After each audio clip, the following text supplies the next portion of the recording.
L'an 1095 après la naissance du Christ. L'Europe, figée dans une attente anxieuse, n'en avait pas encore conscience. Le continent, fragmenté en une mosaïque de fiefs féodaux, étouffait sous ses propres contradictions. L'air était électrique. Dans les châteaux, les barons affûtaient leurs épées, se préparant à d'interminables guerres intestines. Dans les monastères, les moines recopiaient d'anciennes prophéties, et dans chaque signe, qu'il s'agisse d'une comète dans le ciel nocturne ou d'un coucher de soleil exceptionnellement sanglant, ils voyaient les précurseurs de la fin des temps. Dans les villages et les villes, le peuple simple courbait l'échine sous le poids d'impôts écrasants, de maladies et de famines, et son unique réconfort était la foi, une foi passionnée, parfois frénétique, qui promettait le salut dans l'autre monde. C'était une époque d'extrême, un monde où tout se divisait en noir et blanc, sainteté et péché, paradis et enfer, Christ et antéchrist. Ces forces menaient une bataille éternelle pour l'âme des hommes, et il semblait que le champ de cette bataille était la terre elle-même.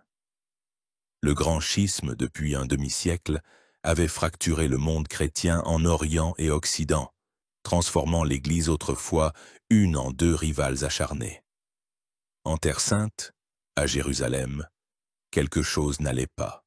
Pendant des siècles, les pèlerins chrétiens, au péril de leur vie, s'étaient rendus au Saint-Sépulcre pour baigner de leurs larmes les pierres sacrées. Mais de nouveaux maîtres y régnaient désormais, les Turcs seldjoukides, des guerriers des steppes, dont la foi était autre et les mœurs rudes. Des rumeurs, plus effrayantes les unes que les autres, se propageaient dans le monde chrétien, se transmettant de bouche à oreille sur les places de marché et dans les tavernes. On parlait de temples profanés, de pèlerins tués et humiliés, du fait que le chemin vers le plus grand sanctuaire de la chrétienté était coupé. Et voilà que dans cette atmosphère dense et étouffante de peur, d'espoir et de fanatisme généralisé, au centre du tourbillon qui se préparait, se tenait un homme. Une figure tissée de contradictions, insignifiante et grande, sainte et peut-être folle. Un homme dont le nom allait bientôt retentir sur tout le continent, des chaumières des pauvres aux palais royaux. Il s'appelait Pierre, Pierre d'Amiens. Mais l'histoire le retiendra sous un autre nom, Pierre l'Ermite. Personne ne savait encore que c'est à ce prédicateur itinérant d'apparence modeste qu'il était destiné d'approcher la torche de la poudrière qu'était devenue l'Europe. Il n'était ni roi, ni pape, ni général. Mais sa parole, enflammée par la foi, se révélerait plus forte que les armées. Il deviendrait la voix des sans-voix, l'espoir des désespérés et le catalyseur d'un événement qui changerait le monde à jamais. La première croisade. Cette histoire est la sienne. L'histoire de l'homme qui mena les peuples derrière lui, du prophète dont les discours se transformèrent en fleuves de sang, de son chemin, de sa foi, de sa tragédie, et de la façon dont une seule voix peut ébranler les fondements des civilisations. Avant que la torche allumée par Pierre l'Ermite ne puisse enflammer les âmes de centaines de milliers de personnes, il est nécessaire de comprendre à quel point le petit bois qui s'était accumulé dans la maison européenne à la fin du XIe siècle était sec et inflammable. L'histoire est rarement mue par les efforts d'un seul individu. Les grands hommes qui changent le monde deviennent le plus souvent la goutte d'eau qui fait déborder le vase, ou la lentille qui concentre une énergie accumulée de longue date. Pour saisir le phénomène des croisades et le rôle qu'y joua Pierre, nous devons nous immerger profondément dans le monde qui l'a engendré, un monde d'intrigues politiques, de quêtes spirituelles et d'affrontements civilisationnels. La carte politique de l'Europe présentait un spectacle chaotique et instable. L'idée d'un empire unifié, l'ombre de la Rome antique planait encore sur le continent, incarné par le Saint-Empire romain germanique. Cependant, son empereur, Henri IV, était absorbé par une lutte épuisante avec l'institution la plus puissante de l'époque, la papauté. Ce conflit, connu sous le nom de querelle des investitures, n'était pas une simple dispute sur le droit de nommer les évêques, revenant à l'empereur ou au pape. C'était une lutte titanesque pour le pouvoir suprême dans le monde chrétien. Le pape Grégoire VII, puis son successeur Urbain II, défendaient l'idée de la théocratie papale, la doctrine selon laquelle le pouvoir spirituel émanant directement de Dieu est supérieur à tout pouvoir séculier. L'empereur, excommunié, humilié à Canossa, mais non brisé, répondait en nommant ses propres antipapes et en menant des campagnes militaires contre Rome. Cette lutte divisait la loyauté de l'aristocratie en Allemagne et en Italie, engendrait des guerres sans fin et créait un vide de pouvoir que l'anarchie venait combler. Le royaume de France, patrie de Pierre l'Ermite, n'était qu'une ombre de sa future puissance. Le roi Philippe Ier de la dynastie capétienne ne contrôlait en fait qu'un petit territoire autour de Paris et d'Orléans, connu sous le nom de domaine royal. Le reste du pays était partagé entre des ducs et des comtes puissants et pratiquement indépendants de Normandie, d'Aquitaine, d'Anjou, de Champagne, de Toulouse. Ces seigneurs féodaux se comportaient comme des souverains, frappaient leur propre monnaie, menaient leurs propres guerres, et étaient souvent bien plus riches et plus forts que leur suzerain nominal, le roi. Pour cette classe de chevaliers, la guerre n'était pas seulement une occupation, mais le sens même de la vie, une profession et la principale source de revenus. Cependant, leur énergie débordante, ne trouvant pas d'exutoire à l'extérieur, se tournait vers l'intérieur, déchirant la France elle-même. Les guerres féodales interminables, les guerres privées, ruinaient les paysans, entravaient de commerce et sapaient toute tentative de centralisation du pouvoir. Il faut ajouter à cela une forte pression démographique et économique. Grâce à ce que l'on appelle l'optimum climatique médiéval, des températures plus clémentes et une augmentation des rendements agricoles, la population de l'Europe avait considérablement augmenté en quelques siècles. Mais la terre, elle, n'avait pas grandi. Le système de la primogéniture, ou droit d'aînesse, selon lequel tous les biens étaient hérités par le fils aîné, créa toute une couche de cadets sans terre dans les familles aristocratiques. Ces jeunes hommes, ambitieux et parfaitement entraînés à l'art de la guerre, n'avaient pas de fief propre.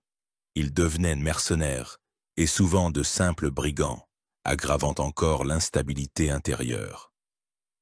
Pour eux, l'appel à une expédition en Orient n'était pas seulement un exploit spirituel, mais aussi un ascenseur social unique, une chance de conquérir des terres, des richesses et une gloire dont ils étaient privés dans leur patrie. À cela s'ajoutaient les coups directs du sort.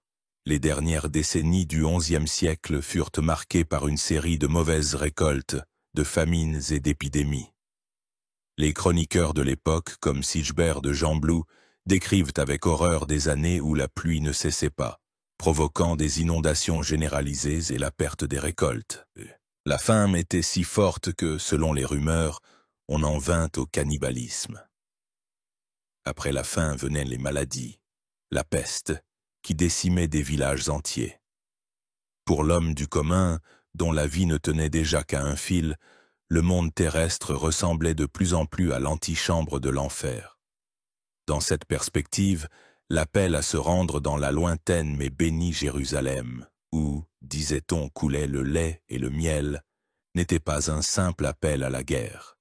C'était la promesse d'une délivrance, d'une fuite d'un monde maudit vers une terre promise. L'Église, consciente de ce problème, tentait de maîtriser la turbulence chevaleresque par des mouvements connus sous le nom de paix de Dieu, ou Pax Dei, et de trêve de Dieu, ou Treugadé. La paix de Dieu plaçait sous la protection de l'Église et interdisait d'attaquer certaines catégories de personnes, comme le clergé, les femmes, les paysans, et des lieux comme les églises et les moulins. La trêve de Dieu interdisait de mener des hostilités certains jours de la semaine, généralement du mercredi soir au lundi matin, et pendant les grandes fêtes religieuses. Ces mesures eurent un succès limité, mais elles créèrent un précédent important. L'Église assumait le rôle d'arbitre et de pacificatrice, et dans l'esprit des gens se formait l'idée d'une guerre juste et d'une guerre injuste. La guerre au nom de la défense des sans-défense et sur ordre de l'Église commençait à paraître une œuvre pie. Au sud de l'Europe, dans la péninsule ibérique, une guerre sainte propre, la Reconquista, se déroulait déjà depuis plusieurs siècles. Les royaumes chrétiens de Castille, de Léon, d'Aragon et du Portugal reconquéraient lentement, pas à pas, sur les Émirats musulmans, les terres envahies par les Arabes au 8e siècle. La Reconquista était une frontière militaire permanente qui attirait des chevaliers de toute l'Europe, en particulier de France. C'est là que se forgeait la notion de soldat du Christ, combattant les infidèles pour la foi et la terre. L'expérience de la Reconquista, son idéologie et sa pratique devinrent sans aucun doute l'un des précurseurs des croisades. Mais le regard le plus inquiet des Européens était tourné vers l'Orient.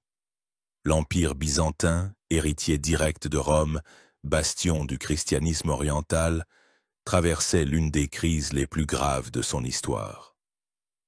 En 1071, un quart de siècle avant la prédication de Pierre, à la bataille de Manzikert, l'armée de l'empereur romain IV Diogène fut complètement écrasée par les Turcs seldjoukides dirigés par le sultan Alp Arslan.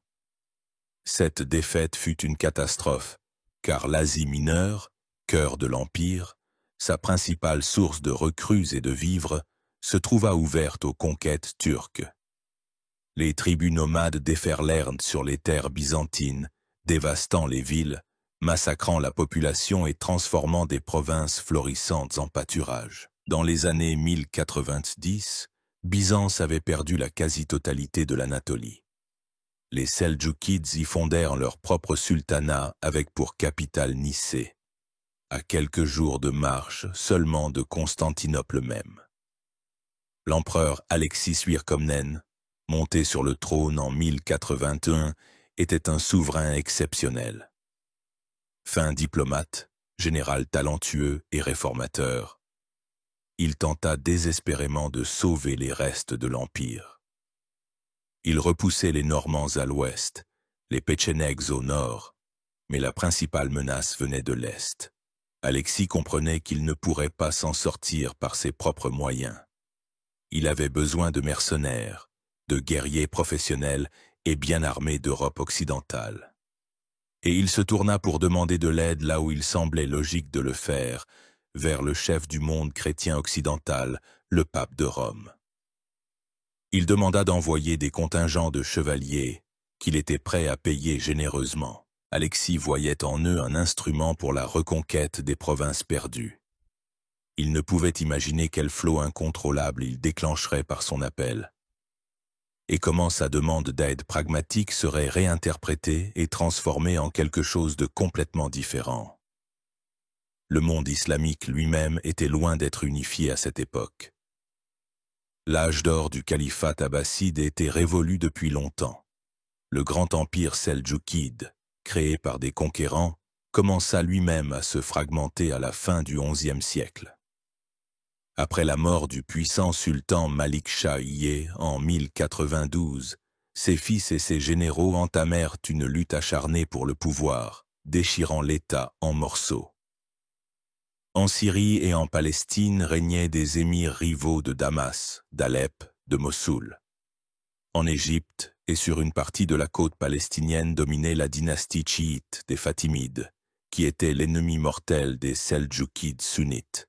Cette fragmentation politique et cette hostilité interne au sein du camp musulman deviendront l'un des facteurs clés assurant le succès initial des croisés. C'est précisément dans ce contexte que la situation des chrétiens et des pèlerins en Terre Sainte changea. Sous les précédents souverains arabes, y compris les Fatimides, les chrétiens, en tant que gens du livre, jouissaient d'une tolérance relative.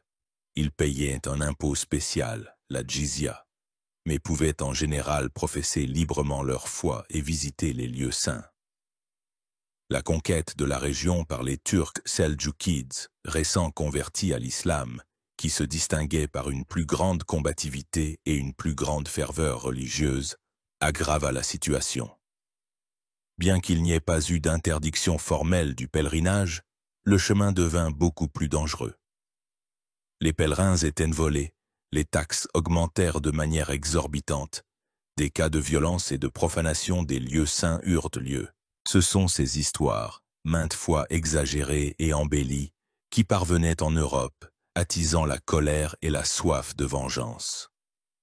En 1009, le calife Fatimide al-Hakim, surnommé le Fou, ordonna la destruction de l'église du Saint-Sépulcre à Jérusalem, ce qui provoqua une onde de choc et d'horreur dans tout le monde chrétien.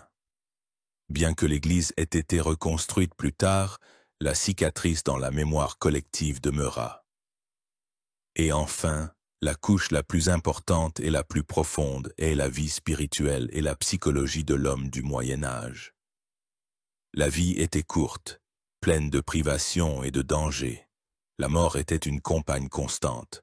Le seul point d'ancrage du salut était la foi. L'idée de pèlerinage occupait une place centrale dans ce système de valeurs. Le voyage vers les lieux saints, à Rome, à Saint-Jacques de Compostelle et, comme but ultime, à Jérusalem, était considéré comme le plus grand exploit spirituel. C'était une forme de pénitence, un moyen d'expier les péchés et de mériter une place au paradis. Les pèlerins revenus de Terre Sainte, rapportant avec eux une branche de palmier et un peu de poussière sainte, jouissaient d'un immense respect. Les récits selon lesquels ce chemin était désormais fermé ou semé d'humiliations mortelles étaient perçus comme une insulte personnelle, faite à chaque chrétien et au Christ lui-même. À cela s'ajoutaient des attentes eschatologiques largement répandues. Beaucoup croyaient que le millénaire depuis la passion du Christ approchait, et donc la seconde venue et le jugement dernier. Selon des prophéties populaires, avant la fin du monde devait apparaître un dernier empereur qui écraserait les ennemis du christianisme, libérerait Jérusalem et déposerait sa couronne sur le Golgotha, après quoi viendrait le règne de l'Antéchrist, suivi de la bataille finale entre le bien et le mal. La libération de Jérusalem dans ce contexte n'était pas une simple entreprise militaire, mais un acte nécessaire de l'histoire sainte, un pas vers l'accomplissement du plan divin.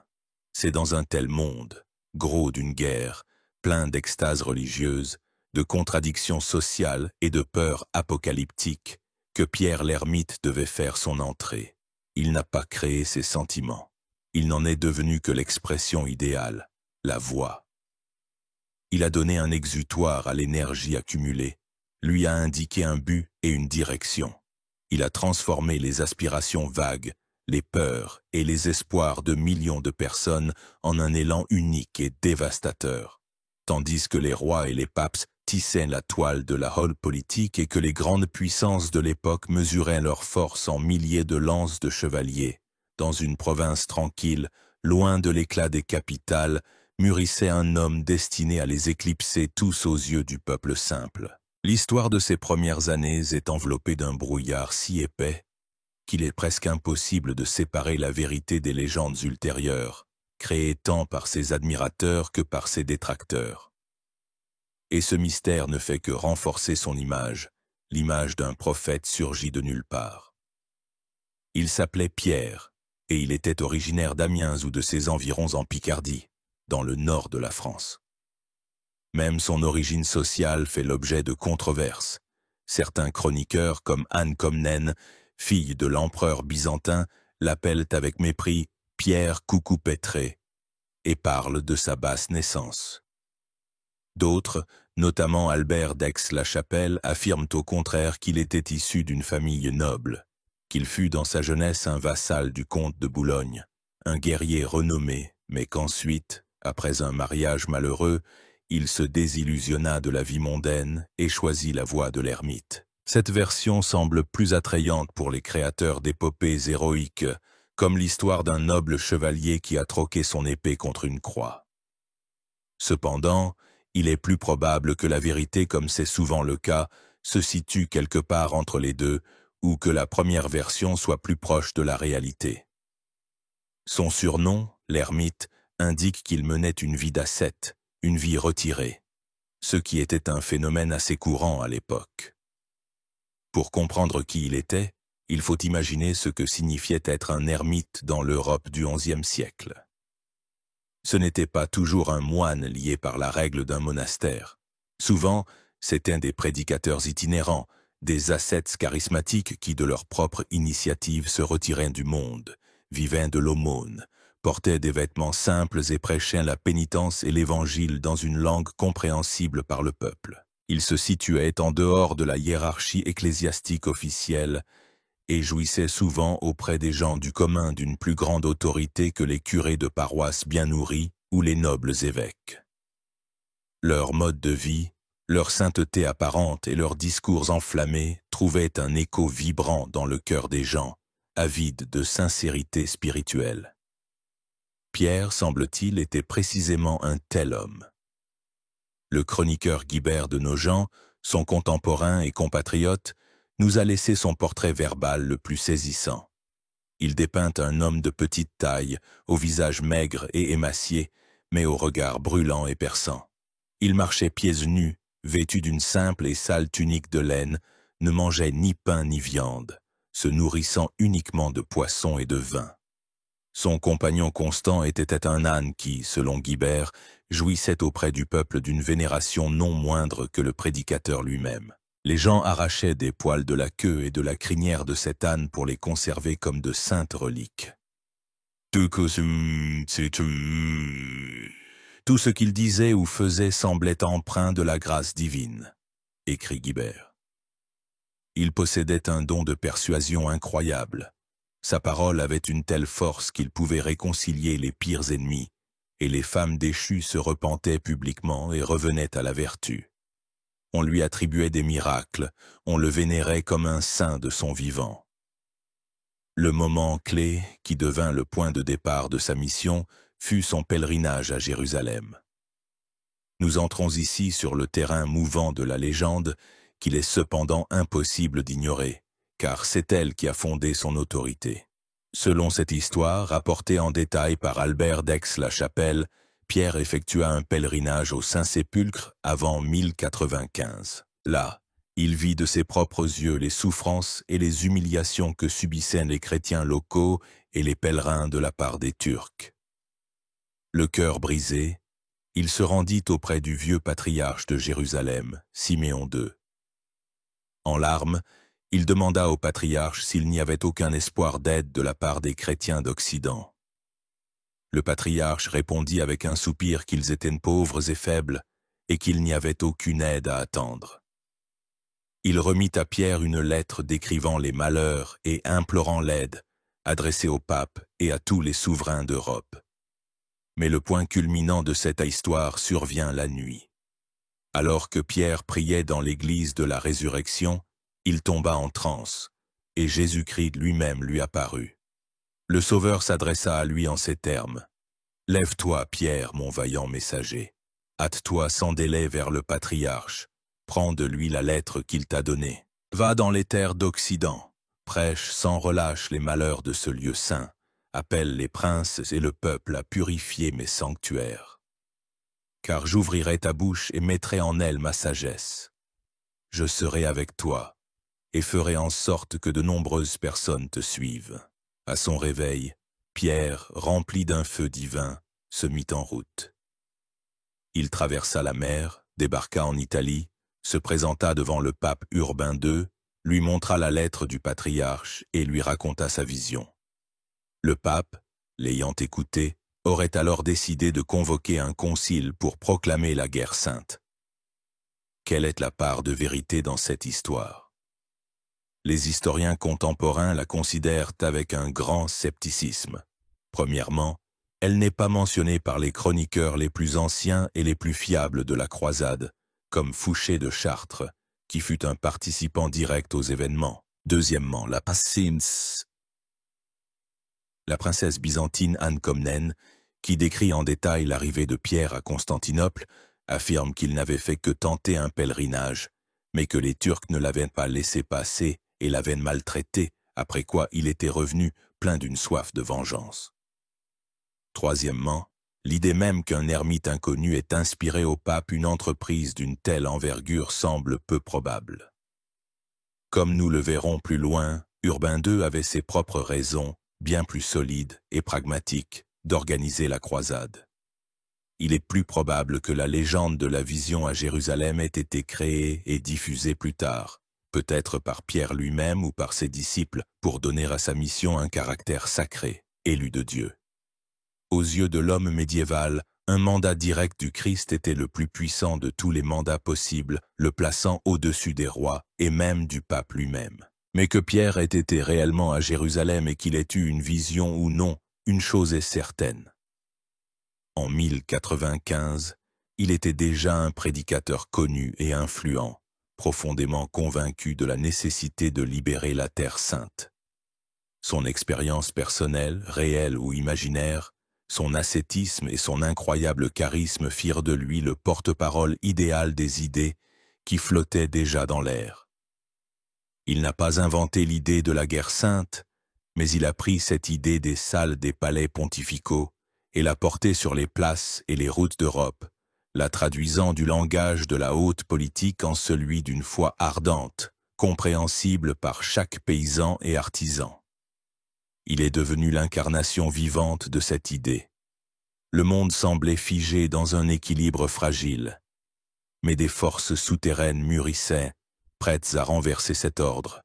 Et bientôt, le tonnerre grondera non pas de la bouche d'un ascète solitaire, mais du haut du trône pontifical. L'événement qui deviendra le point de départ officiel de l'ère des croisades eut lieu au cœur de la France, dans la ville de Clermont.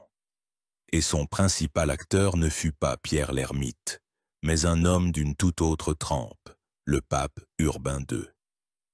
Eudes de Châtillon, entré dans l'histoire sous le nom d'Urbain II, était tout le contraire de Pierre. Aristocrate de naissance, brillamment instruit, il avait fait ses classes au célèbre monastère de Cluny, centre des réformes ecclésiastiques qui prônait la purification des mœurs du clergé et le renforcement du pouvoir papal. Il fut le plus proche collaborateur du grand réformateur, le pape Grégoire VII, et s'imprégna de ses idées sur la suprématie de Rome sur tous les souverains laïcs. Devenu pape en 1088, Urbain se retrouva dans une situation des plus difficiles.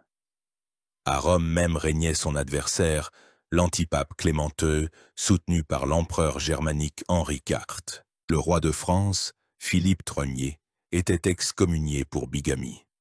Le roi d'Angleterre, Guillaume II le Roux, était également en conflit aigu avec Rome. Le pouvoir d'Urbain était fragile, et il avait besoin d'un projet grandiose qui pourrait rallier autour de lui le monde chrétien divisé, démontrer son leadership et élever l'autorité de la papauté à une hauteur sans précédent. C'est à ce moment précis, en mars 1095, lors du concile de Plaisance en Italie, que se présentèrent devant Urbain des ambassadeurs de l'empereur byzantin Alexis Comnène. Ils dépeignirent de la situation désastreuse de l'Empire d'Orient, parlèrent de la menace des Turcs seldjoukides et, au nom de leur empereur, implorèrent l'aide militaire des chrétiens d'Occident. Comme nous nous en souvenons, Alexis demandait l'envoi de contingents de mercenaires.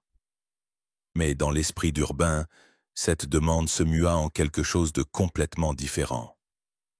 Il y vit une occasion unique. Premièrement, une expédition militaire en Orient sous l'égide du pape permettait de détourner vers l'extérieur l'énergie agressive de la chevalerie européenne qui déchirait le continent.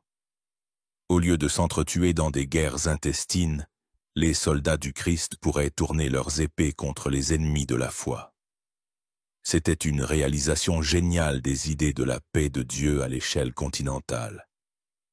Deuxièmement, en aidant Byzance, Urbain espérait un rapprochement et peut-être la fin du grand schisme de 1054. Il rêvait d'une réunification des églises sous sa suprématie, ce qui ferait de lui le chef spirituel de tout le monde chrétien, de l'Atlantique à Antioche. Troisièmement, la libération de Jérusalem, le plus grand des sanctuaires, était un slogan incroyablement puissant, capable d'inspirer des hommes de toutes conditions. C'était un objectif qui plaçait le pape qui le proclamait au centre de l'histoire sainte, faisant de lui le vicaire de Dieu sur terre non pas en parole, mais en acte. Quatrièmement, une telle croisade renforçait inévitablement l'influence de la papauté au détriment du pouvoir de l'empereur et des rois. Ce n'était pas l'empereur, mais le pape qui rassemblait et dirigeait la plus grande armée de l'histoire du monde chrétien. Pendant les 8 mois qui suivirent le concile de Plaisance, Urbain II voyagea à travers l'Italie et la France, préparant le terrain pour sa grande annonce. Il mena des négociations avec des seigneurs influents, s'assura le soutien d'évêques et d'abbés. Et enfin, en novembre 1095, il convoqua un grand concile ecclésiastique à Clermont, au cœur de la France.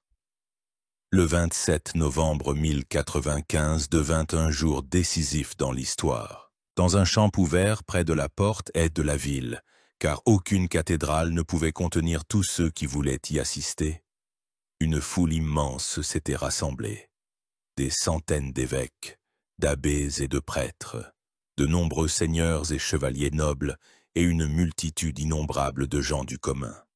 Au centre, sur une haute estrade, siégeait le pape Urbain II, et il commença son discours, l'un des plus célèbres et des plus fatidiques de l'histoire de l'humanité. Nous n'en connaissons pas le texte littéral, mais plusieurs versions nous sont parvenues, enregistrées par des chroniqueurs qui étaient soit présents, soit en avaient entendu le récit. Malgré les différences de détails, leur substance coïncide. Urbain était un brillant orateur. Il commença par rappeler aux Francs, peuple élu et bien-aimé de Dieu, leur glorieux ancêtre, Charlemagne. Puis il en vint au sujet principal, la situation désastreuse de leurs frères en la foi en Orient. Il peignit des tableaux effroyables. Des confins de Jérusalem et de la ville de Constantinople nous est parvenue une nouvelle importante, disait-il, selon la version du chroniqueur Fouché de Chartres. Le peuple perse, race maudite, race étrangère à Dieu, a attaqué les terres de ses chrétiens, les a dévastés par le glaive, le pillage et le feu. Il parla d'églises détruites, d'autels profanés, de la manière dont les conquérants turcs soumettaient les chrétiens à des tortures atroces, les emmenaient en esclavage, les forçaient à renier leur foi. Il en appela à leur honneur, à leur devoir. Puis il s'adressa directement à la chevalerie. « Sur qui donc, sinon sur vous, incombera le labeur de cette vengeance? Sur qui, sinon sur vous? À qui Dieu a accordé plus qu'à d'autres la gloire des armes, la grandeur d'âme, l'agilité corporelle et la force d'écraser les têtes de ceux qui vous résistent? Que les actions de vos ancêtres, la vaillance et la gloire du roi Charlemagne animent et émeuvent vos âmes au courage. » Il opposa leurs guerres intestinées honteuses actuelles, où ils se déchirent et se dévorent les uns les autres, au grand et saint objectif. Que deviennent maintenant soldats ceux qui étaient auparavant des brigands? Que combattent maintenant justement contre les barbares ceux qui combattaient auparavant contre leurs frères et parents? Et enfin, il leur offrit la plus grande des récompenses. Non pas des terres ni de l'or, bien que cela fût sous-entendu. Il leur offrit la rédemption spirituelle. À tous ceux qui iront là-bas, en cas de leur mort, que ce soit sur terre, sur mer ou au combat contre les païens, il y aura désormais rémission de leurs péchés. Je le promets à tous ceux qui iront en tant que mandataires de Dieu. C'était inouï. La participation à la croisade était assimilée à une pénitence complète. L'Église prenait sur elle les péchés de ceux qui partaient se battre pour le Saint-Sépulcre. Le discours d'Urbain eut l'effet d'une bombe, mais ce ne fut que le point culminant d'un travail long et minutieusement préparé. Le concile de Clermont lui-même traitait de nombreuses autres questions purement ecclésiastiques. Il confirmait des réformes, condamnait la simonie ou la vente des charges ecclésiastiques et excommuniait une fois de plus le roi Philippe Ier de France. La proclamation de la croisade était le point principal, mais pas le seul, de l'ordre du jour. Après le concile, le pape ne laissa pas les choses en l'état. Toute une machine de propagande fut mise en place. Urbain poursuivit personnellement son voyage en France, prêchant à Limoges, Angers, Tours. Des légats spéciaux et des évêques furent envoyés aux 4 coins du monde chrétien pour transmettre l'appel pontifical à chaque paroisse.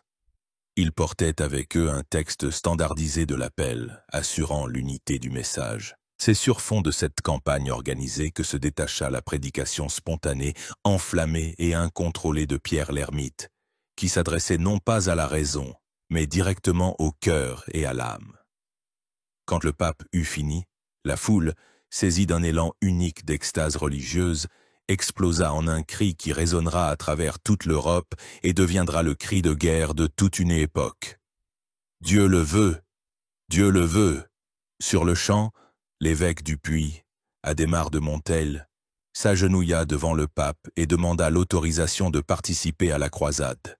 Urbain le nomma immédiatement son légat et le chef spirituel de l'expédition. Des centaines d'autres chevaliers et clercs le suivirent.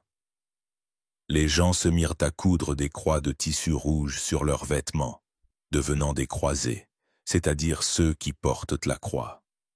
L'idée avait pris chair et sang.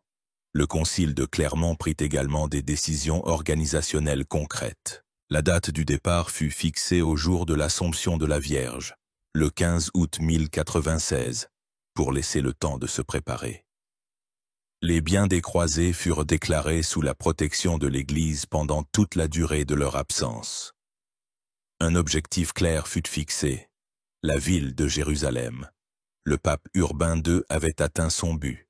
Il avait lancé un processus qui dépassa de loin ses plans initiaux. Il pensait à une croisade organisée de la milice féodale sous la direction de son légat. Il ne pouvait prévoir que son appel, repris par des prédicateurs itinérants, susciterait une autre vague populaire qui déferlerait sur l'Orient bien plus tôt et à la tête de laquelle se trouverait ce même ermite d'apparence modeste de Picardie, Pierre l'Ermite. La croisade officielle des princes et des barons se préparait encore, mais la flamme était déjà allumée, et elle commença à se propager avec une vitesse incroyable, tandis que dans les châteaux de Normandie, de Provence et de Lorraine, les puissants ducs et comtes, Raymond de Toulouse, Godefroy de Bouillon, Bohémond de Tarente, comptaient leurs forces, rassemblaient des vivres et forgeaient des armes, se préparant au départ organisé fixé par le pape pour août 1096, une autre avalanche, imprévue et incontrôlable, déferlait déjà sur les routes d'Europe. C'était la réponse à l'appel d'Urbain non pas de la part de la noblesse, mais de ceux à qui il ne s'était pas directement adressé, du peuple simple. Et le principal catalyseur qui transforma le décret pontifical en une hystérie de masse fut Pierre l'Ermite. Immédiatement après le concile de Clermont, et peut-être même avant, Pierre commença sa propre et grandiose campagne de prédication. Si Urbain s'adressait à l'élite, Pierre parlait à la foule. Il voyagea à travers le nord et le centre de la France, puis se dirigea vers la Lorraine et l'Allemagne, dans la région du Rhin. Son apparition dans n'importe quelle ville ou village créait un émoi. Monté sur son célèbre âne, pieds nus, dans une sale aire, un crucifix à la main, il était l'incarnation vivante de la pauvreté et de la sainteté évangélique. Son éloquence, selon les contemporains, était hypnotique. Il ne parlait pas de géopolitique ni de réunification des églises. Il parlait de choses compréhensibles et proches de chacun. Il peignait des tableaux vifs et sanglants des souffrances des chrétiens en Terre Sainte, racontait, peut-être à la première personne, le Saint-Sépulcre profané, les pèlerins flagellés. Il n'en appelait pas à l'honneur chevaleresque, mais au sentiment du devoir chrétien et à la soif de miracles. Sa prédication s'adressait à ceux qui n'avaient rien à perdre dans cette vie, mais qui espéraient tout gagner dans la vie éternelle. Il promettait non seulement la rémission des péchés, il promettait le salut immédiat pour les paysans, écrasés par le joug féodal, pour les artisans, souffrant de la faim et de la misère, pour les petits chevaliers sans terre. Son appel résonnait comme la promesse d'un exode, d'une fuite d'un monde d'injustice vers une terre promise. Jérusalem, dans leur imagination, n'était pas une simple ville terrestre, elle se transformait en cité céleste, où le Christ lui-même les attendait. L'effet fut stupéfiant. Les gens abandonnaient tout, leurs maisons, leurs champs, leurs familles. Ils vendaient leurs maigres biens pour acheter une arme quelconque, une épée rouillée, une hache ou un simple gourdin, et suivre le prophète. Une foule immense, hétéroclite et totalement ingérable commença à se rassembler autour de Pierre. Les historiens appellent ce mouvement la croisade des pauvres ou la croisade populaire. Qui étaient ces gens? Le noyau était composé de paysans de France et d'Allemagne, mais s'y joignirent aussi des citadins et des chevaliers appauvris qui n'avaient pas les moyens de se joindre à la croisade des nobles. Il y avait de nombreuses femmes, enfants, vieillards. Ce n'était pas une armée au sens habituel du terme, mais une migration de masse, mue par l'extase religieuse. Ils croyaient que leur foi était leur principale arme. Ils croyaient que les murs de Jéricho étaient tombés au son des trompettes et que les murs de Jérusalem tomberaient devant leurs prières. Ils croyaient que Dieu lui-même leur ouvrirait la mer, comme autrefois à Moïse, et écraserait leurs ennemis. Bientôt, Pierre eut des compagnons et des concurrents, d'autres prédicateurs qui rassemblaient leurs propres troupes. Le plus célèbre d'entre eux était un chevalier bourguignon peu fortuné, Gauthier, surnommé Sans Avoir.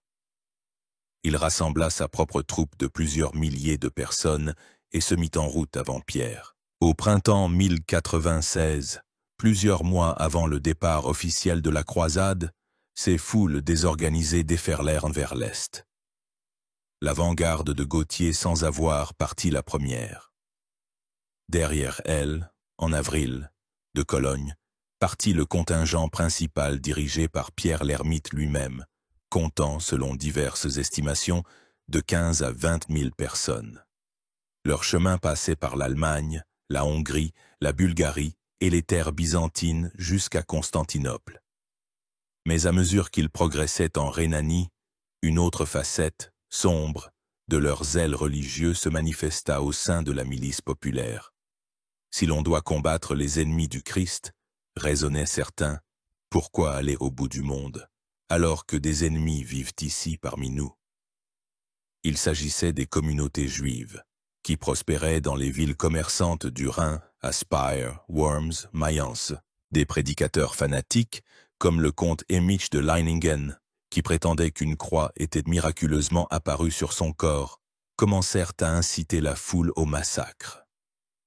Leur logique était simple et terrifiante. Nous allons venger les ennemis de Dieu au bout du monde, alors que nous avons à nos côtés les descendants de ceux qui l'ont crucifié. Commençons la vengeance par eux.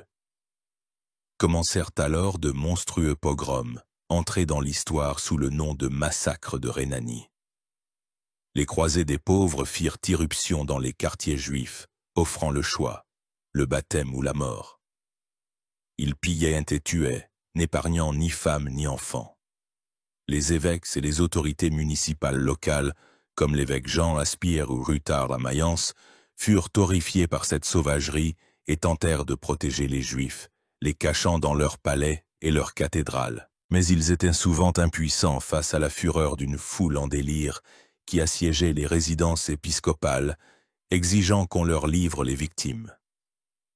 Des milliers de Juifs furent sauvagement assassinés.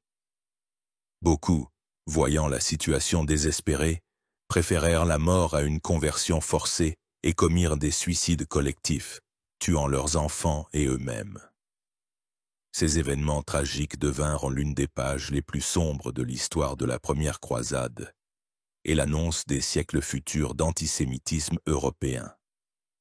Il est important de noter que les contingents principaux, dirigés par Pierre l'Ermite et Gauthier Sans Avoir, ne prirent pas directement part à ces massacres les plus sanglants qui furent de l'œuvre des troupes allemandes d'Emich et d'autres chefs. Cependant, l'atmosphère de haine créée par leur prédication contribua sans aucun doute à ces excès. La croisade des pauvres était vouée à l'échec dès le départ. Ils n'avaient ni discipline, ni commandement centralisé, ni réserve de nourriture suffisante. Ils se déplaçaient en dévastant les régions qu'ils traversaient, entrant en conflit permanent avec la population locale. Leur chemin vers l'Est se transforma en une traînée de sang. Le rêve de la Jérusalem céleste, qui brillait devant eux, se heurta très vite à la dure réalité du chemin terrestre. Pour les dizaines de milliers de disciples de Pierre l'Ermite, la route de l'Orient se mua en une succession de privations, d'affrontements sanglants et de désillusions. Leur procession ressemblait moins à un pèlerinage qu'à une catastrophe naturelle déferlant sur l'Europe. La première épreuve sérieuse fut la Hongrie. Le contingent de Gautier sans avoir, qui marchait en tête, traversa les terres hongroises de manière relativement pacifique, bien que non sans incident mineur. Mais lorsque l'armée principale de Pierre atteignit la frontière hongroise près de la ville de Semlin, aujourd'hui Zemun en Serbie, mais alors à la frontière de la Hongrie et de Byzance, la situation devint incontrôlable. Une querelle au sujet de l'achat de chaussures dégénéra en une bataille rangée.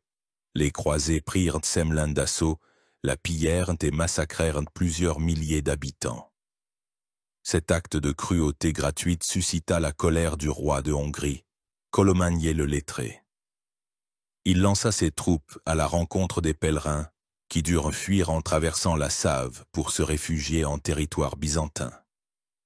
L'entrée sur les terres de l'Empire byzantin n'apporta aucun soulagement.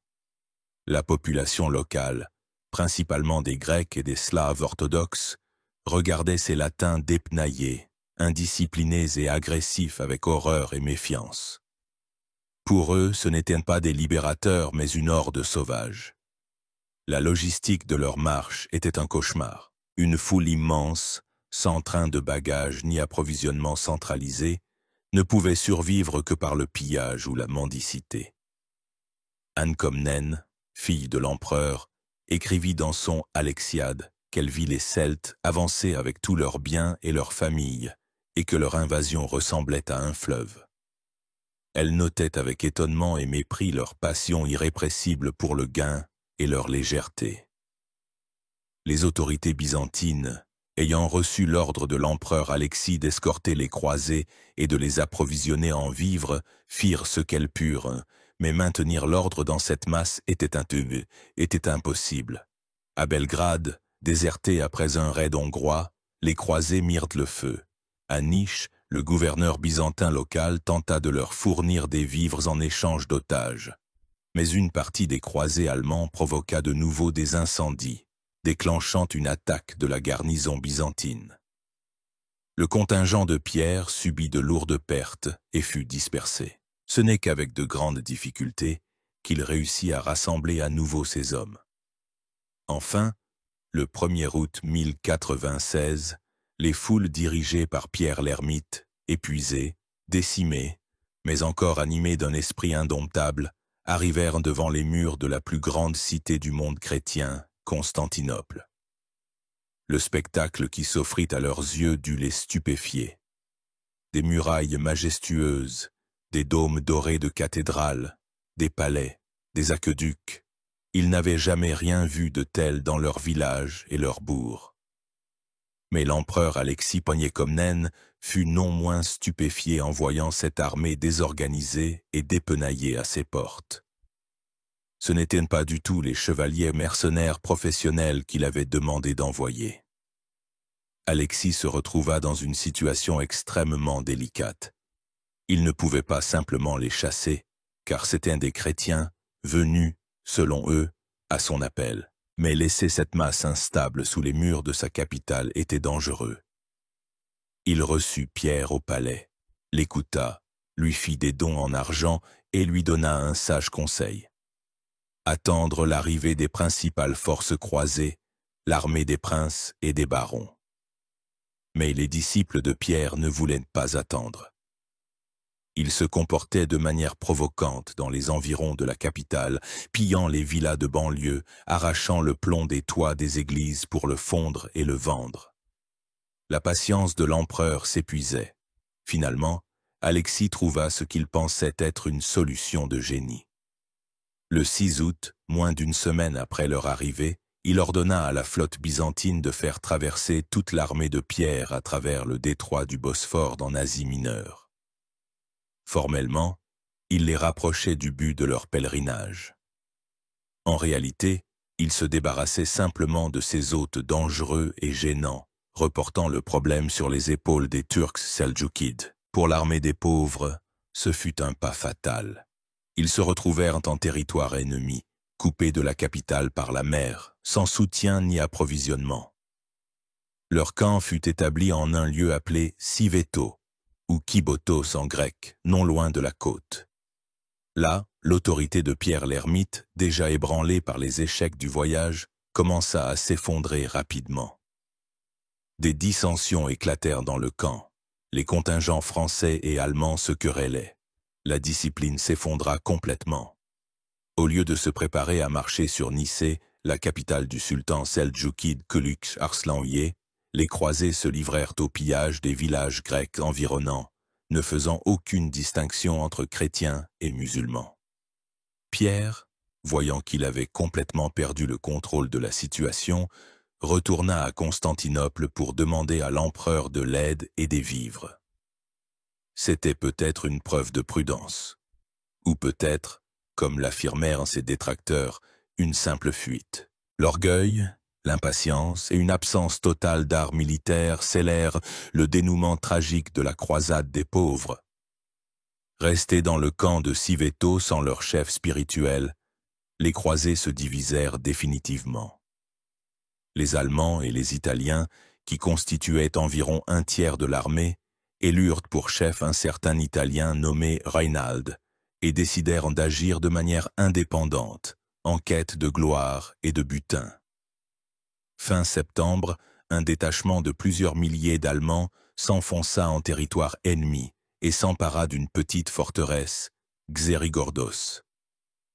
Ils y trouvèrent de riches réserves de nourriture et de vin et se livrèrent à la fête. Mais ils se retrouvèrent pris au piège. Le sultan Kılıç Arslan, qui n'avait d'abord accordé que peu d'importance à ces va-nu-pieds, y vit désormais une menace réelle. Il envoya contre Xerigordos des forces considérables. Les Turcs n'attaquèrent pas la forteresse de front. Ils agirent plus astucieusement. Ils bloquèrent la seule source d'eau, un puits situé à l'extérieur des murs. Les croisés assiégés commencèrent bientôt à mourir de soif. Après 8 jours de tourments, Reinald rendit la forteresse. Ceux qui acceptèrent de se convertir à l'islam eurent la vie sauve et furent emmenés en esclavage. Ceux qui refusèrent furent impitoyablement massacrés. Lorsque la nouvelle du sort de Xerigordos parvint au camp principal de Siveto, elle ne provoqua pas la peur, mais la jalousie et la colère.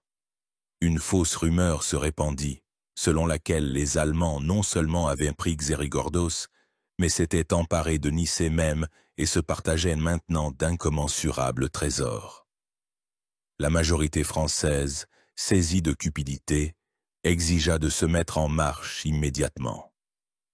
Les chefs plus raisonnables, comme Gautier sans avoir, exhortaient à attendre le retour de Pierre et des nouvelles de l'empereur, mais personne ne les écouta. La foule se précipita en avant, entraînant avec elle tout le monde, y compris les femmes, les enfants et les malades. Le 21 octobre 1426, une immense masse désorganisée de gens quitta le camp et s'engagea sur la route de Nicée. Ils marchaient en une foule bruyante et désordonnée sans avoir envoyé d'éclaireurs, et Kılıç Arslan les attendait déjà.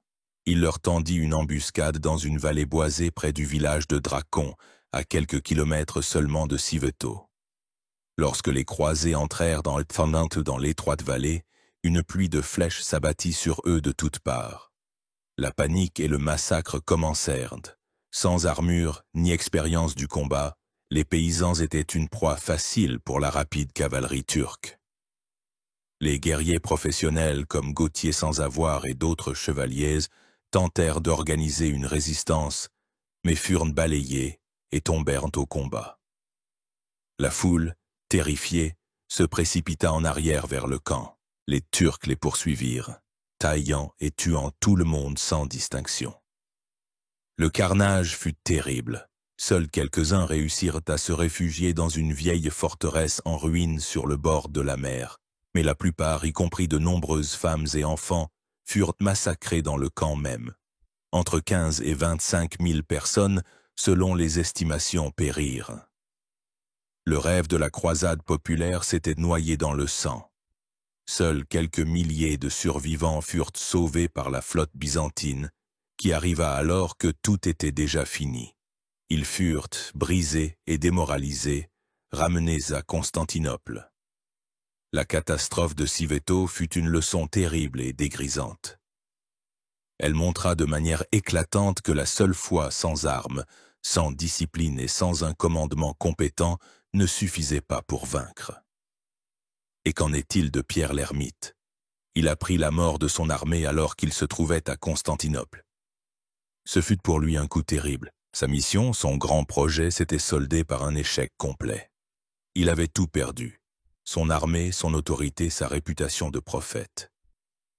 Du chef des peuples, il était devenu un pitoyable raté, le chef d'une poignée de survivants réfugiés. Il semblait que son rôle historique était terminé. Mais le destin en décida autrement. Tandis que les restes de l'armée des pauvres pansaient leurs plaies à Constantinople, de nouvelles forces apparaissaient déjà à l'horizon. À l'automne 1096 et à l'hiver 1097, les contingents des véritables croisés, la croisade des princes et des barons, celle-là même qui avait été sanctionnée par le pape Urbain, commencèrent à approcher de la capitale de Byzance. C'étaient des armées bien armées et professionnelles, menées par les plus puissants seigneurs féodaux d'Europe. Parmi eux se trouvait un Godefroy de Bouillon, duc de Basse-Lotharingie, et ses frères Baudouin et Eustache. Raymond IV, le puissant et riche comte de Toulouse, accompagné du légat pontifical Adhémar de Montel, ainsi que l'ambitieux et rusé Normand Bohémond de Tarente, fils du pire ennemi de Byzance, Robert Guiscard, et son neveu Tancrède. Face à ces aristocrates resplendissant dans leurs armures, entourés de leur suite de vassaux, Pierre l'Ermite, avec sa poignée de va-nu-pieds, faisait piètre figure. Le prophète dont le nom avait encore récemment retenti dans toute l'Europe était devenu une figure secondaire, presque comique. Les princes le regardaient avec un mépris à peine dissimulé, comme le responsable de la mort insensée de milliers de personnes et comme un homme qui avait déshonoré l'idée même de la croisade. Cependant, il ne pouvait pas complètement l'ignorer. Aux yeux de nombreux soldats du commun, il restait l'homme qui avait le premier levé l'étendard de la libération du Saint-Sépulcre. Il était devenu une sorte de symbole vivant, de mascotte de la croisade. Pierre et les restes de ses hommes rejoignirent l'armée principale des croisés. Il n'était plus un chef mais plutôt un conseiller spirituel dont le rôle se limitait à prononcer des sermons et à maintenir le moral. Il fit avec l'armée des princes tout le long et difficile chemin.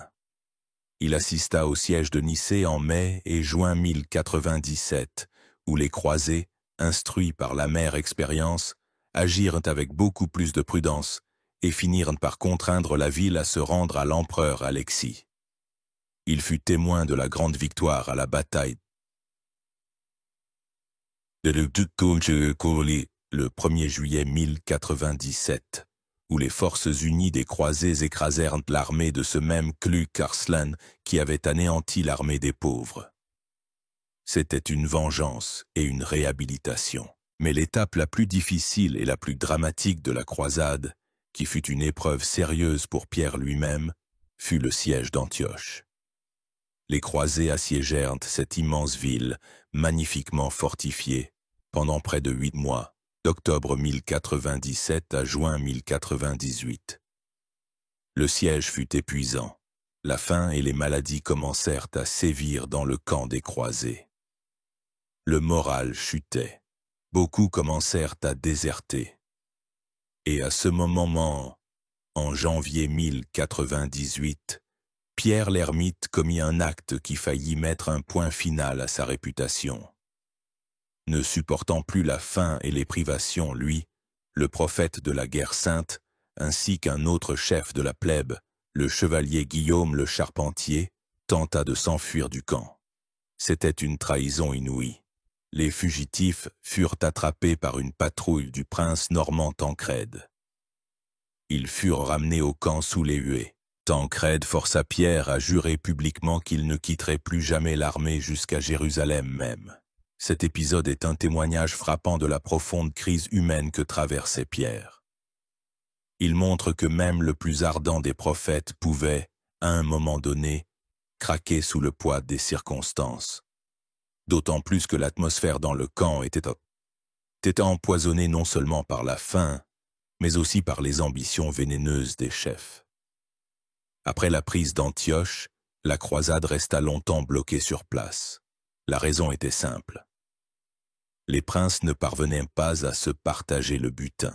Bohémond de Tarente, dont les hommes et la ruse avaient joué un rôle clé dans la prise de la ville, déclara immédiatement Antioche sa possession, violant le serment fait à l'empereur Alexis de restituer toutes les terres reconquises à Byzance. Cela provoqua la fureur de Raymond de Toulouse, le plus riche et le plus influent des princes, qui visait lui-même le rôle de chef de la croisade et voyait en Bohémond un dangereux rival. Pendant que les chefs se querellaient, les simples pèlerins, dont le seul but était Jérusalem, mouraient de maladie et murmuraient. C'est dans cette atmosphère de cynisme et de discorde que se produisit le miracle de la découverte de la Sainte-Lance. Après que les croisés, grâce à la trahison de l'un des défenseurs, eurent enfin fait irruption dans Antioche, ils se retrouvèrent eux-mêmes pris au piège. Une immense armée de l'émir de Mossoul, Kerboga, arriva devant la ville et les assiégea. Désormais, les vainqueurs se trouvaient en position d'assiégés, souffrant d'une terrible famine.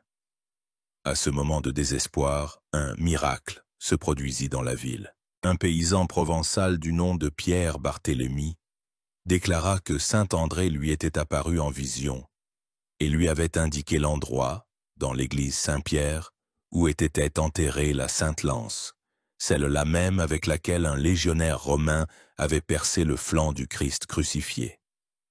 La lance fut effectivement trouvée.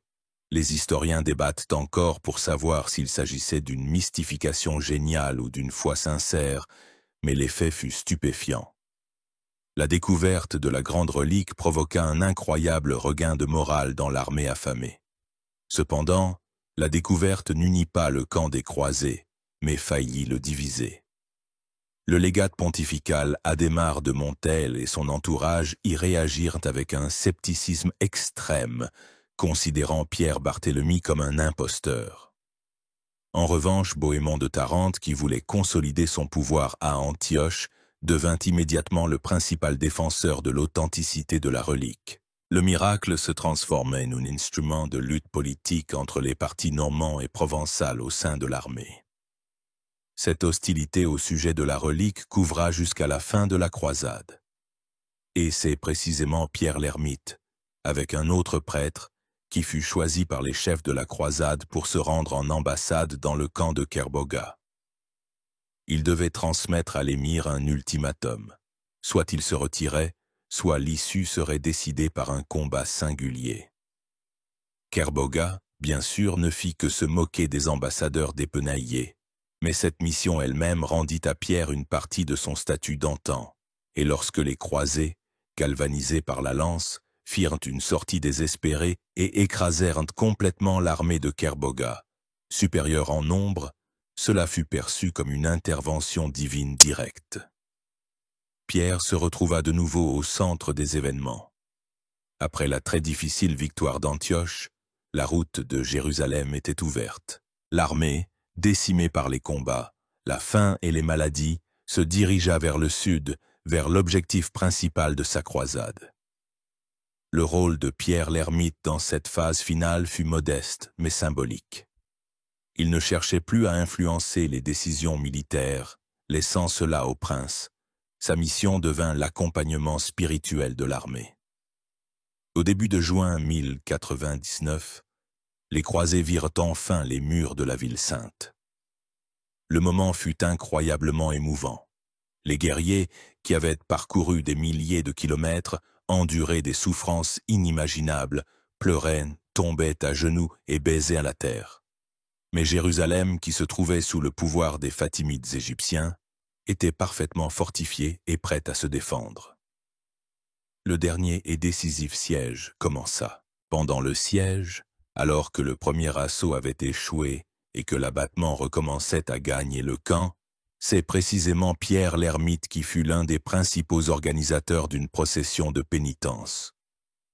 Le 8 juillet 1099, les croisés pieds nus, prêtres et guerriers, menés par Pierre et d'autres clercs avec des croix et des bannières, firent le tour des murs de Jérusalem. Ils chantaient des psaumes et priaient. Sur le mont des Oliviers, lieu sacré pour tout chrétien, Pierre prononça l'un de ses sermons les plus enflammés, appelant les guerriers à l'unité et à un dernier effort au nom du Seigneur. Cet acte de pénitence et de prière collective, comme le croyant les participants, purifia l'armée et lui rendit la faveur divine. Une semaine plus tard, le 15 juillet 1099, les croisés lancèrent l'assaut général. Après un combat acharné, ils réussirent à pénétrer dans la ville. La percée fut réalisée en grande partie grâce à 2 gigantesques tours de siège, que les croisés avaient construites avec d'énormes difficultés sous la direction de Godefroy de Bouillon et de Raymond de Toulouse. Le bois pour leur construction manquait cruellement dans les environs arides de Jérusalem. Il fallut le transporter à des dizaines de kilomètres des forêts de Samarie. Depuis l'une de ces tours, approchée du mur au nord-est, les guerrières de Godefroy jetèrent des passerelles et furent les premiers à poser le pied sur le rempart. Ce qui suivit devint une autre page sanglante et honteuse de l'histoire de la croisade. Saisis de fureur et de soif de vengeance, les vainqueurs se livrèrent dans la ville à un massacre monstrueux, tuant musulmans et juifs, hommes, femmes et enfants. Les chroniqueurs décrivent avec effroi et en même temps avec triomphe comment le sang coulait dans les rues de la ville jusqu'aux chevilles et près du temple de Salomon, jusqu'aux genoux des chevaux. Nous ne savons pas comment Pierre l'Ermite se comporta lors de ces événements. Très probablement, comme les autres prêtres, il se dirigea vers le sanctuaire principal, l'église du Saint-Sépulcre, pour y faire une prière d'action de grâce. Pour lui, ce fut le moment du triomphe suprême. Le but pour lequel il avait soulevé les peuples, pour lequel des dizaines de milliers de ses disciples avaient péri, était atteint. Le sanctuaire était libéré, sa mission personnelle reçue, comme il le croyait, du Christ lui-même, était accomplie. Après la prise de Jérusalem et la fondation du royaume de Jérusalem, la plupart des croisés considérèrent leurs vœux accomplis et commencèrent à se préparer à rentrer chez eux. Parmi eux se trouvait Pierre. À la fin de 1099 ou au début de l'an 1100, il monta à bord d'un navire dans l'un des ports syriens et repartit pour l'Europe. Sa grande aventure touchait à sa fin. Le retour de Pierre l'Ermite en Europe ne fut pas triomphal. La gloire des principaux héros conquérants revint à Godefroy de Bouillon, devenu le premier souverain de Jérusalem, à Bohémond, qui fonda une principauté à Antioche et à d'autres nobles seigneurs. Pierre, ayant accompli son vœu, revint à ce par quoi il avait commencé, une vie d'ascète. Il arriva dans sa région natale, la Picardie. Là, dans la ville de Huy, sur le territoire de la Belgique actuelle, il fonda le monastère augustin de Neufmoustiers. Il en devint le prieur et passa le reste de sa vie dans la prière et la pénitence. Il mourut, selon différentes sources, en 1115 ou en 1131 et fut enterré dans l'abbaye qu'il avait fondée. Mais si sa vie terrestre s'acheva discrètement et sans bruit, sa gloire posthume, son mythe, ne faisait que commencer à croître. Au cours des décennies et des siècles suivants, sa figure fut rapidement mythifiée. Dans la mémoire populaire et dans les œuvres de nombreux chroniqueurs, en particulier ceux qui écrivirent bien après les événements, c'est précisément Pierre l'Ermite, et non le pape Urbain II, qui en vint à être considéré comme le principal et unique initiateur de la première croisade. On lui attribua le fameux discours de Clermont. La légende de sa vision à Jérusalem devint la version généralement acceptée. Il se transforma en un héros épique, un saint prophète qui, par la seule force de sa parole, souleva le monde chrétien pour une guerre sainte. Cette image perdura dans la culture européenne pendant de nombreux siècles, jusqu'à l'époque des Lumières et au développement de la science historique critique. L'historiographie contemporaine, bien sûr, a démythifié cette figure. Aujourd'hui, les historiens s'accordent à dire que la figure clé, l'organisateur et l'idéologue de la première croisade fut le pape Urbain II, qui poursuivait ses propres objectifs politiques et ecclésiastiques complexes. Le rôle de Pierre fut différent, mais non moins important. Il ne fut pas un stratège, mais un catalyseur. C'était un populiste de génie, qui sut traduire une idée complexe dans un langage compréhensible par les masses. Il devint la voix et le chef de l'autre croisade, un mouvement spontané, populaire et fanatique, qui anticipa et peut-être, à certains égards, poussa même la croisade des seigneurs féodaux. Alors, qui était-il, cet homme qui laissa une empreinte si profonde et contradictoire dans l'histoire? Un saint qui entendait la voix de Dieu? Un démagogue charismatique qui manipulait les sentiments de la foule? Un fou obsédé par une idée fixe? Ou simplement un homme de son temps, incarnant à l'extrême toutes ces contradictions? Une foi fervente et un fanatisme aveugle, une soif d'exploit spirituel et d'une disposition à une cruauté monstrueuse. Il y avait probablement un peu de tout cela en lui. Son histoire est un rappel éternel de la puissance de la parole et de la foi, capable de déplacer des montagnes et des peuples. Mais c'est aussi un avertissement redoutable de ce que cette force peut devenir lorsqu'elle n'est pas tempérée par la raison, la compassion et la responsabilité. Pierre l'ermite voulait libérer un tombeau, mais ce faisant, il ouvrit la boîte de Pandore, libérant les démons de l'intolérance religieuse, de la violence de masse et de la xénophobie, qui allaient tourmenter l'Europe et le monde pendant de nombreux siècles encore. Il se tient au début de la longue et sanglante histoire des croisades, une épopée grandiose de l'affrontement des civilisations qui changea à la fois l'Ouest et l'Est. Et au tout début de ce chemin, monté sur son simple âne, dans sa tunique poussiéreuse, se dresse la figure solitaire et éternellement énigmatique du prophète Damien. L'homme qui crut que Dieu lui parlait et qui fit croire cela à la moitié du monde. L'homme dont le nom est à jamais inscrit dans l'histoire par le feu, le sang et les larmes. Merci d'avoir passé ce temps avec nous, plongé dans les profondeurs de l'histoire. Si ce voyage vous a plu, abonnez-vous à notre chaîne pour ne pas manquer de nouveaux récits passionnants. Votre soutien nous aide à créer de nouveaux épisodes. À bientôt.